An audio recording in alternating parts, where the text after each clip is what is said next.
বাংলাদেশ এখন ভুগছে হামের প্রাদুর্ভাবে। প্রতিদিন আসছে শিশুদের প্রাণহানির খবর। এখন পর্যন্ত হামে ও উপসর্গে প্রাণহানি 400 ছাড়িয়েছে। কিন্তু হামের এই মরণ ফাঁদ নতুন কিছু নয়। ইতিহাস খুললে দেখা যাবে বারবার হাম ফেরত এসেছিল ভয়ানক রূপে।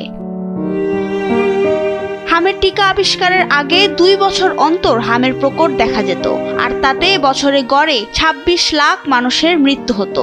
এখনও টিকা কর্মসূচি ঢিলেঢালাভাবে চললে রোগটি দ্রুত ফিরে আসে। হামকে প্রথমে সাধারণ মনে হলেও এর কারণে নিউমোনিয়া, স্থায়ী অন্ধত্ব এবং তীব্র ডায়রিয়া হতে পারে। এমনকি শিশু চিরতরে পঙ্গু হয়ে যেতে পারে। চিকিৎসকদের ধারণা, বিগত 150 বছরে হামের কারণে বিশ্বে আনুমানিক 20 কোটি মানুষ প্রাণ হারিয়েছেন।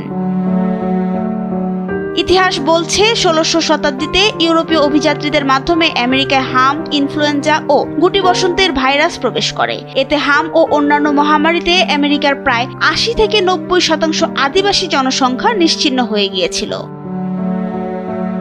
1874 সালে ফিজি দ্বীপ রাষ্ট্রে হামের ভাইরাস ছড়িয়ে পড়ে। এতে বিচ্ছিন্ন দ্বীপটির মোট জনসংখ্যার 1/3 মৃত্যু হয়েছিল। 1963 সালে বিজ্ঞানী মরিস হিলম্যান হামের টিকা আবিষ্কার করেন, কিন্তু টিকাদানের আওতা সব দেশে সমান না হওয়ায় বড় ধরনের বিপর্যয় ঘটে। 1980 সালেও বিশ্বব্যাপী হামের প্রকোপে 26 লাখ মানুষের মৃত্যু হয়। সাম্প্রতিক সময়ে করোনা মহামারী ধাক্কায় বিশ্বজুড়ে প্রায় 3 কোটি শিশু নিয়মিত হামের টিকা থেকে বঞ্চিত হয়। এর ফলে 2024 সালে বিশ্বের 59টি দেশে বড় ধরনের হামের সংক্রমণ ছড়িয়ে পড়ে। দ্য ল্যান্ডসেট জার্নালে প্রকাশিত প্রতিবেদন অনুযায়ী 2024 সালে বিশ্বে রেকর্ড 1,10,00,000 মানুষ হামে আক্রান্ত হয়েছে এবং 95,000 মানুষ মারা গেছে।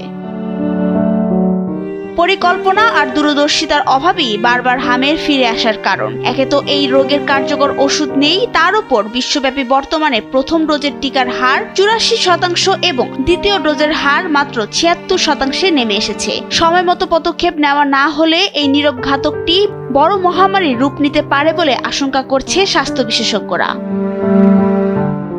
নাবিলা রহিম, সময়ের আলো।